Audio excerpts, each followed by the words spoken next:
Otep à tous.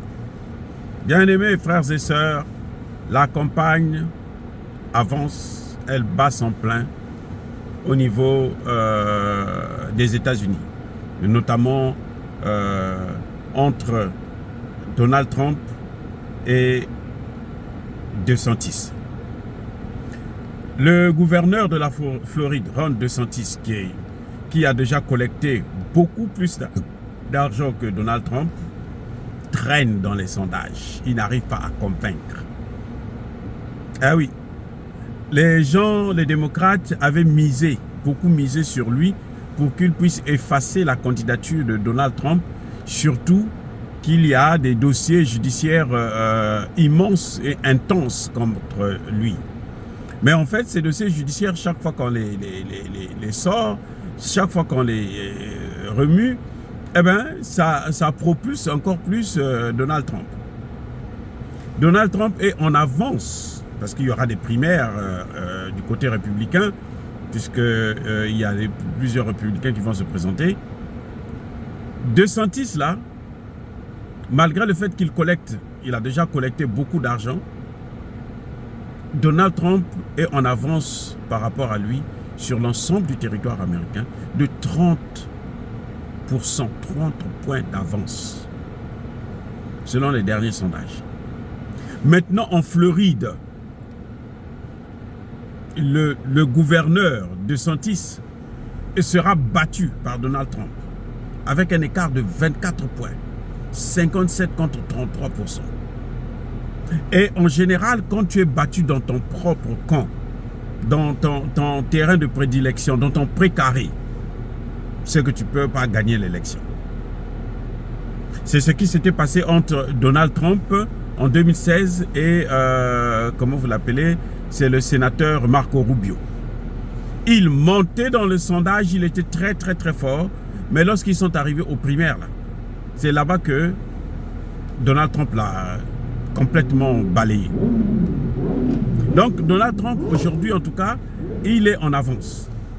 Mais il a encore fait vraiment beaucoup de tabac, soulevé un tollé quand il est passé le 16 juillet dernier sur Fox News. Il faut dire que Fox News est une chaîne des républicains. C'est d'ailleurs l'unique chaîne des républicains. Moi, c'est la seule chaîne que je préfère d'ailleurs.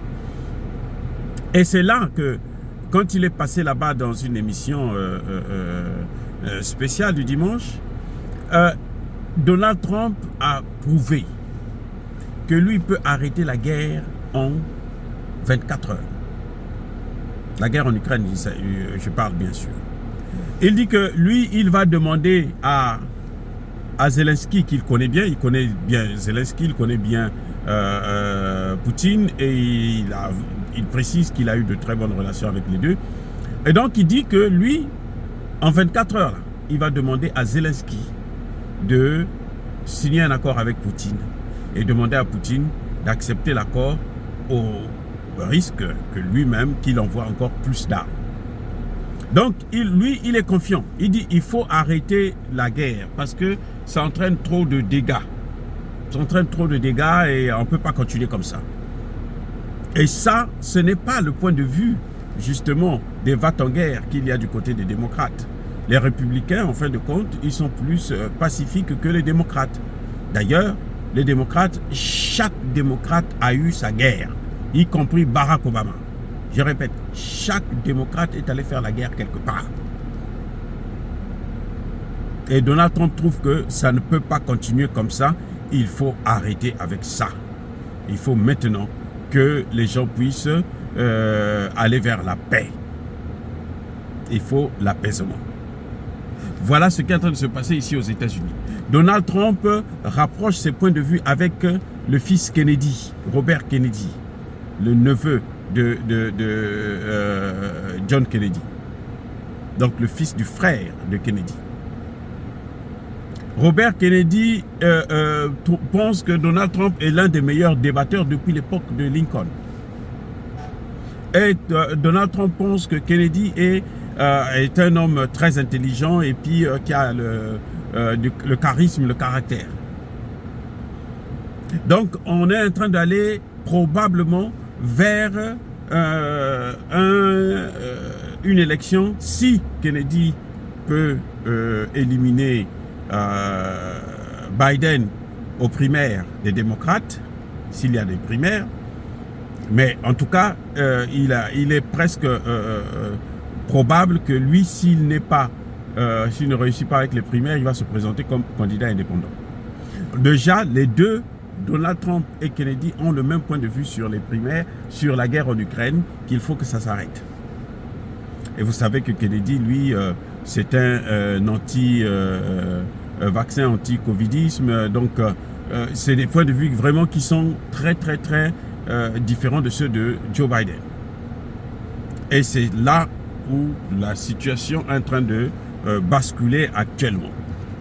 Mais Trump n'a pas omis de dire un mot sur la drogue qu'on a trouvée à la Maison Blanche le 2 juillet dernier. Il dit que c'est à côté de la Maison Ovale, c'est à côté, il a précisé, c'est à côté du bureau du président. Donc, si c'est à côté du bureau du président, l'aile ouest de la Maison Blanche, là, si c'est à côté du bureau du président, donc il y a plein de caméras qui sont autour et que ça ne peut pas passer inaperçu. Il accuse même le service secret que non, ils doivent connaître quelque chose. S'ils ne connaissent pas quelque chose, donc ce sont eux qui ont mis ça là-bas. Donc ce sont eux qui sont les fournisseurs. Donc ce sont eux les trafiquants. Donc, c'est-à-dire que Trump alors là, il a bousculé tout le monde. Et pour lui, cette drogue, ça ne peut être que la drogue de Joe Biden et de son fils. Ce sont les deux qui consomment ça. Puisque c'est à côté de le bureau du président. Donc c'est le président lui-même qui utilisait ça. Les services secrets disent qu'il n'y a pas assez d'empreintes pour déterminer qui a fait ça. Mais il y a au moins assez de caméras pour voir qui est passé par là. Au moins qui est passé par là. Bref, le combat continue aux États-Unis. Et on va voir d'ici là qu'est-ce qui va se passer. Mais en tout cas, ce qui semble être pour l'instant visible, c'est que Joe Biden est protégé. Il est protégé par les médias, il est protégé par la classe politique, il est protégé par les hommes d'affaires, il est protégé par, en tout cas, ceux qui gouvernent l'Amérique profonde. C'est lui qui la contrôle et que bon, il semble être intouchable. Est-ce que Donald Trump va le toucher, va pouvoir le vaincre? On ne sait jamais. Mais ce qui est certain, c'est que Donald Trump a promis que s'il revient au pouvoir, il va faire le ménage. Il va faire vraiment, alors il va arranger les choses, il va changer les choses, il va tout mettre au clair. Parce qu'il précise que d'ailleurs, toutes les poursuites qu'il y a là, ce sont les manipulations de Joe Biden qui veut le voir incarcéré. Fin de citation. Dire cela, c'est inciter à la haine ou à la violence? Non, il y a ma colère.